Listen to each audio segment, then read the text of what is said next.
नमस्कार मित्रांनो, नमो शेतकरीमध्ये सहभागी व्हायचे आहे तर जाणून घ्या पात्रता व कागदपत्रांची संपूर्ण यादी। तर मित्रांनो, याबद्दल माहिती जाणून घेऊया। प्रधानमंत्री किसान सन्मान निधी योजनेच्या जोडीला शेतकऱ्यांना आर्थिक सहाय्य मिळावे या उद्देशाने राज्य सरकारने नमो शेतकरी अंतर्गत 6,000 रुपयाची आर्थिक मदत मिळणार आहे। तर यापूर्वी प्रधानमंत्री किसान सन्मान निधी योजनेद्वारे 6,000 रुपये दिले जाते। तसेच नमो शेतकरी महासन्मान निधी योजने अंतर्गत 6,000 रुपये मिळणार आहे। त्यामुळे शेतकऱ्यांना आता प्रतिवर्षी एकूण 12,000 रुपयांचा लाभ मिळणार आहे। तर या योजनेच्या मदतीमुळे राज्यातील पात्र शेतकऱ्यांना खते, बियाणे, कीटकनाशके तसेच शेती खर्च भागवणे अधिक सोपे होते। परिणामी पिकांचे उत्पादन वाढण्यास मदत होते आणि शेतकऱ्यांची आर्थिक स्थिती सुधारण्यास हातभार लागणार आहे। तर या योजनेचा उद्देश काय आहे? या योजनेचा मुख्य उद्देश शेतकऱ्यांना आर्थिक आधार देऊन त्यांचे उत्पन्न वाढवणे हा आहे। शेतीसाठी लागणारा खर्च भागवताना कर्जाचा बोजा कमी व्हावा व उत्पादन खर्च कमी करून शेतीची उत्पादकता वाढावी यासाठी ही योजना राबवली जाते। तर या योजनेचे फायदे काय आहे तर पाहूया। महाराष्ट्रातील शेतकऱ्यांना वर्षाला एकूण 12,000 रुपयाची मदत मिळणार असून त्यापैकी 6,000 रुपये केंद्र सरकारकडून आणि 6,000 रुपये राज्य सरकारकडून दिले जातील। नमो शेतकरी महासन्मान निधी योजनेचा लाभ पात्र शेतकऱ्यांना 3 हप्त्यांमध्ये दिला जाईल। त्यानंतर आहे दर 3 महिन्यांनी शेतकऱ्यांच्या बँक खात्यात 2,000 रुपये जमा केले जातील। त्यानंतर शेतकऱ्यांचा विमा हप्ता देखील महाराष्ट्र सरकारकडून भरला जाणार आहे। तसेच शेतकरी खते बियाणे भागवणे सोपे होते आणि कर्ज बाजारीपणा कमी होतो। त्यानंतर लहान सीमांत शेतकऱ्यांचे उत्पन्न वाढते आणि जीवनमान सुधारते। या योजनेच्या अटी काय आहे तर पाहूया आणि पात्रता काय ते पण आपल्याला इथे पाहायचं आहे।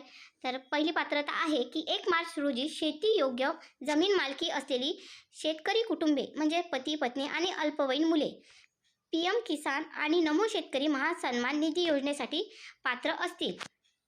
त्यानंतर अर्जदार महाराष्ट्राचा कायमस्वरूपी रहिवासी असावा। तसेच अर्जदाराच्या नावावर शेतजमीन नोंद असावी। त्यानंतर अर्जदार PM किसान योजनेचा लाभार्थी असावा। तसेच अर्जदाराची PM किसान पोर्टलवर नोंदणी झालेली असावी। त्यानंतर अर्जदार इतर कोणत्याही सरकारी नोकरीत नसावा आणि आयकर भरत नसावा। तर ही पात्रता आहे। तर यानंतर योजनेच्या अपात्रता म्हणजे कोणत्या अटी आहे अपात्र असणाऱ्या तर आपल्याला पहिला पाहायचं आहे की सर्व प्रकारचे संस्थात्मक जमीनधारक अपात्र राहतील। तसेच शेतकरी कुटुंबातील सदस्य जर माजी किंवा विद्यमान घटनात्मक पदधारक मंत्री, खासदार, आमदार, महापौर, पंचायत अध्यक्ष असतील तर ते अपात्र ठरतील। तसेच नियमित सरकारी कर्मचारी, चतुर्थ श्रेणी कर्मचारी वगळता तसेच मासिक पेन्शन रुपये 10,000 पेक्षा जास्त असलेले निवृत्त कर्मचारी चतुर्थ श्रेणी वगळता अपात्र ठरतील। मागील आर्थिक वर्षात आयकर भरलेले व्यक्ती या योजनेसाठी पात्र राहणार नाही। तसेच नोंदणीकृत व्यावसायिक जसे की डॉक्टर, अभियंते, वकील, चार्टर्ड अकाउंटंट, आर्किटेक्ट अपात्र ठरतील। अनिवासी भारतीय NRI यांना या योजनेचा लाभ मिळणार नाही। तर या योजनेसाठी कागदपत्र कोणते आपल्याला आवश्यक आहे तर ते पाहायचे आपल्याला। सर्वात प्रथम आधार कार्ड आवश्यक आहे जे की आधार बँक खात्याशी जोडलेले असणे आवश्यक आहे। त्यानंतर आपल्याला हवा आहे बँक पासबुकची प्रत। तिसरा पॉईंट आहे 7/12 म्हणजे जमिनीची नोंद असलेला। त्यानंतर रहिवासी प्रमाणपत्र आवश्यक असल्यास। त्यानंतर आहे मोबाईल क्रमांक जो की आधारशी लिंक असला पाहिजे। त्यानंतर PM किसान नोंदणी क्रमांक, लाभार्थी ID। त्यानंतर आहे KYC पूर्ण झाल्याचा पुरावा। जे KYC केली असेल तर त्याचा आपल्याला पुरावा असणे आवश्यक आहे। तर ही अर्जाची प्रक्रिया कशी असणार आहे तर पाहूया। ही प्रक्रिया ऑनलाईन प्रकारे असणार आहे। अधिकृत संकेतस्थळाला भेट द्यायची आहे https://pmkisan.gov.in नवीन शेतकरी योजना वर क्लिक करायचं आहे। त्यानंतर आधार क्रमांक, पूर्ण नाव, मोबाईल नंबर व राज्य महाराष्ट्र जसे की भरायचं आहे। आधारशी लिंक असलेले बँक खात्याची माहिती भरायची आहे। त्यानंतर कागदपत्र अपलोड करायचे आहे आणि अर्ज सबमिट करायचा आहे।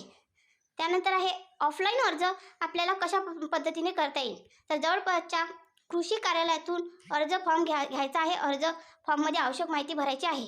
त्यानंतर आधार, बँक खाते व जमिनीची कागदपत्रे जोडायची आहे। त्यानंतर अर्ज संबंधित कार्यालयात जमा करायचे आहे। तर ही माहिती तुम्हाला कशी वाटली तर अशाच प्रकारचे माहितीपूर्ण व्हिडिओ पाहण्यासाठी आमच्या विदर्भ YT या YouTube चॅनलला सबस्क्राईब करून ठेवा, जेणेकरून अशीच माहिती तुम्हाला नेहमी मिळत राहणार। आणि हा व्हिडिओ शेअर करायला विसरू नका। धन्यवाद।